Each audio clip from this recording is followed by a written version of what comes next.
एक समय था जब पाकिस्तान के साथ युद्ध हुआ था, तब लाल बहादुर शास्त्री ने कहा था कि हमारे पास चावल नहीं है, अनाज नहीं है और हमें अमेरिका इसके कारण दबा रहा है।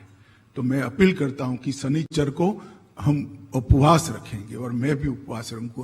पूरे देश ने उपवास रखा था। जब कोरोना आया, हमें लॉकडाउन की आदत डालनी थी, तब मोदी जी अचानक टीवी पर आकर एक अपील करे कि कल जनता कर्फ्यू है। कभी अपील करे कल आपके घर के सामने एक दिया जलाइए, जागृति का दिया जलाइए।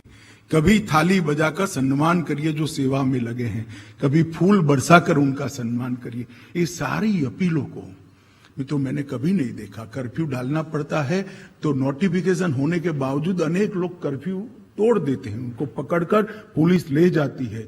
मगर एक कर्फ्यू ऐसा हुआ आजादी के 75 साल में जिसके प्रधानमंत्री ने जिसको जनता को सिर्फ अपील की, कोई नोटिफिकेशन नहीं था। 130 करोड़ लोग में से कोई भी अपने घर के बाहर नहीं निकला और कर्फ्यू हुआ।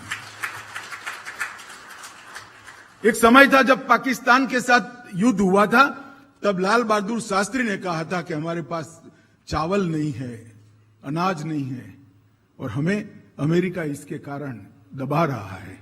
तो मैं अपील करता हूं कि शनिचर को हम उपवास रखेंगे और मैं भी उपवास रखूंगा।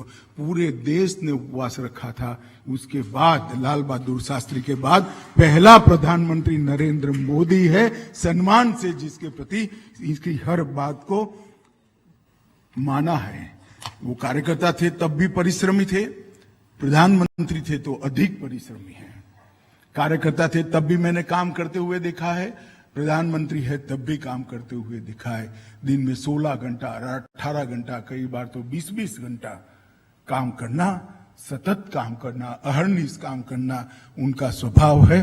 वो हमेशा कहते हैं मुझे कड़ी मेहनत से कभी थकान नहीं लगती, बल्कि हमें संतोष की अनुभूति कड़ी मेहनत कराता है, क्योंकि कड़ी मेहनत जनता के लिए। जब एक गरीब के चेहरे पर मुस्कान आती है तब मन में संतोष पैदा होता है। मित्रों, भाव के साथ मेहनत करने वाला आदमी बहुत लंबे समय के बाद इस देश को मिला है और वो जो मेहनत होती है, इसका संतोष, वो संतोष का तेज और तेज से उनका दैदीप्यमान व्यक्तित्व मैंने देखा है, आपने भी देखा है, हर रोज देख रहे हैं। मित्रों, इतनी कड़ी मेहनत करता है कोई, तब जाकर नरेंद्र मोदी बनता है। मित्रों, गरीबों के लिए सोचते हैं, कर्मठ कार्यकर्ता के भांति मेहनत करते हैं, एक स्टेटमेंट्स के भांति देश के गौरव को दुनिया के सामने रखते हैं, एक टीम लीडर ए नाते पूरे देश का नेतृत्व करते हैं, भावुक राजनेता ए नाते कई सारे भावुक फैसले लेते हैं,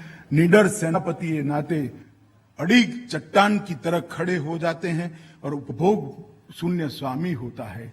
तभी जाकर नरेंद्र मोदी बना जाता है। मित्रों, ये नरेंद्र मोदी बनने की जो प्रक्रिया है वो बहुत कठिन है।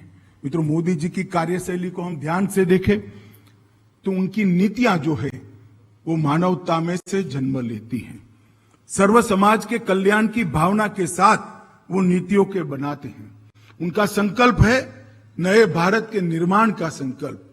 दुनिया में हर क्षेत्र के अंदर सर्वोच्च स्थान पर बैठे हुए भारत का संकल्प और शासन की कुनीतियों को समाप्त करने की दृढ़ इच्छा शक्ति भी उनके अंदर दिखाई सकती है। और जन भागीदारी के अलावा जनता की समस्याओं का समाधान नहीं हो सकता, वो उनका दृढ़ विश्वास है। कोई भी योजना लेकर आते हैं, कोई भी स्कीम लेकर आते हैं तो इसके अंदर जन भागीदारी का तत्व बहुत बड़ा होता है। और मित्रों, जन भागीदारी के कारण ही नरेंद्र मोदी जी को इतनी बड़ी सफलता मिली है। मित्रों, गुजरात के मुख्यमंत्री थे तब भी कई सारे लैंडमार्क डिसीजन लिए थे। मैं गिनाने जाऊंगा तो बहुत लंबा समय होगा, मगर कुछ चीजें मैं जरूर बताऊं। उन्होंने गुजरात के अंदर देश में सबसे पहले आपदा प्रबंधन के लिए अगर किसी ने सोचा तो नरेंद्र मोदी जी ने सोचा था। गुजरात के अंदर जो भूकंप आया उसके बाद आपदा प्रबंधन की शुरुआत नरेंद्र मोदी जी ने की। उन्होंने पावर की क्राइसिस जो थी इसके मूल से सॉल्यूशन की दिशा में गए। हर गांव में देश में हर गांव में 24 घंटा बिजली अगर पहली बार कोई एक राज्य में पहुंची तो हमारे गुजरात के अंदर पहुंची थी।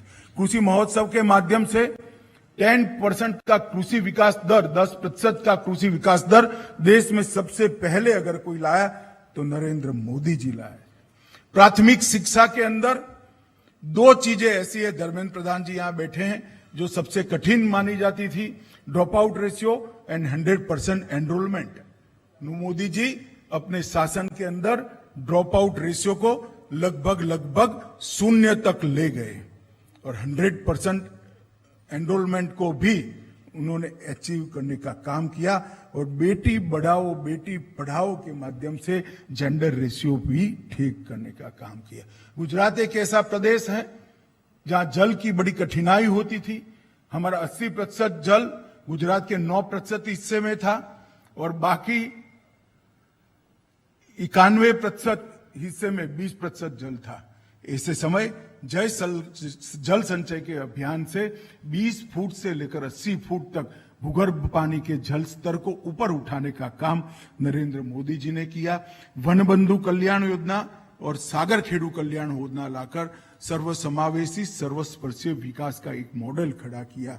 और मित्रों, एक सबसे बड़ा काम जो बहुत चर्चा में नहीं आया है, इंस्टीट्यूशनल डिलीवरी की संख्या 22% से 92% ले जाने का काम सिर्फ 5 साल के अंदर नरेंद्र मोदी जी ने गुजरात में किया था, जिससे माता मृत्यु दर और बाल मृत्यु दर को बहुत कम करने में गुजरात उस जमाने में चोटी पर था। माता को न मरने देना, बालक को न मरने देना, ये संकल्प के साथ ही करे थे। ये मैं इसलिए बताता हूं कि इसमें से कुछ आपने नहीं सुना होगा। अगर कोई नेता होता है, छोटा सा भी काम करता है तो प्रसिद्धि करता है, अपने गुणगान कराता है, परंतु ये सारी चीजें जो लैंडमार्क चीजें हैं आपने किसी ने नहीं सुनी होगी। मगर काम हुआ है, परिवर्तन हुआ है और परिणाम भी मिले हैं। मोदी जी को कई बार देखते हैं तो लोग उनकी योजनाओं को टुकड़े टुकड़े में देखते हैं। मोदी जी कभी भी टुकड़े टुकड़े में नहीं सोचते। उनका अप्रोच समस्या का संपूर्ण समाधान का है। मैं बहुत सारे उदाहरण, इतना समय नहीं होता है, मगर मैं स्वास्थ्य क्षेत्र का उदाहरण जरूर देना चाहता हूं। सबसे पहले स्वास्थ्य के क्षेत्र के अंदर आज जो संपूर्ण क्रांति हुई है, इसमें सबसे पहले मोदी जी ने स्वच्छता अभियान चलाया।